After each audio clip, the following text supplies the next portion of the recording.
আমি ব্যবসার সঙ্গে জড়িত ছিলাম এবং আমি আমার ব্যবসায় সাহায্য সহায়তাকারী যুবক যারা ছিল তাদেরকে আমি নির্দেশ দিয়ে রেখেছিলাম যে যদি একজন বিত্তবান কাস্টমার ক্রেতা যদি সময়ের দিক থেকে একটু বাকিতে গ্রহণ করতে চায় তাহলে তাকেও যেন সেইটা মাহরুম না করে একটু সময় তাকে দেওয়া হয়, সময় দিবা। আর যদি বিত্তবান এমন একজন ক্রেতা যে আর্থিকভাবে কোনো দুর্বল না, তার নিকট থেকে লাভ কম করবে, এই নীতিতে ব্যবসা পরিচালনা করো।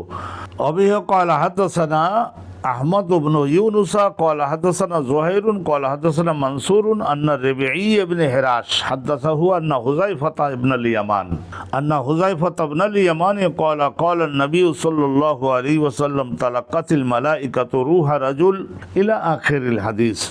সম্মানিত দর্শক মণ্ডলী, অনেক ক্ষেত্রে ব্যবসা বাণিজ্য বা ক্রয় বিক্রয়ের ক্ষেত্রে যদি একজন বিত্তবান কাস্টমার আসেন আর তিনিও সাময়িক একটা সমস্যায় যদি একটু সময়গত দিক থেকে অবকাশ আশা করেন তাহলে তাকে সেটা দিতে হবে।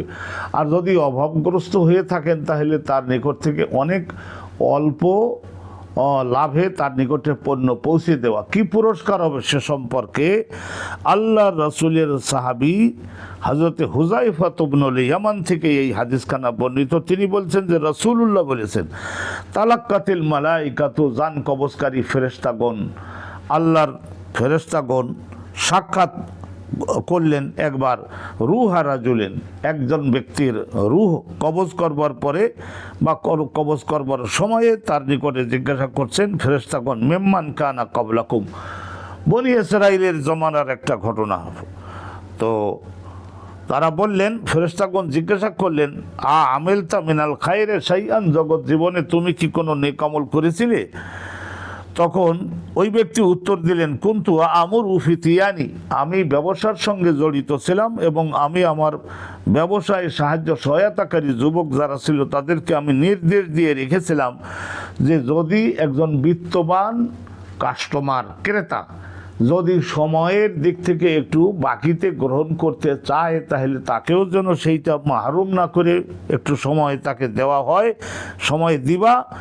আর যদি বিত্তবান এমন একজন ক্রেতা যে আর্থিকভাবে কোনো দুর্বল না, তার নিকট থেকে লাভ কম করবে, এই নীতিতে ব্যবসা পরিচালনা করো।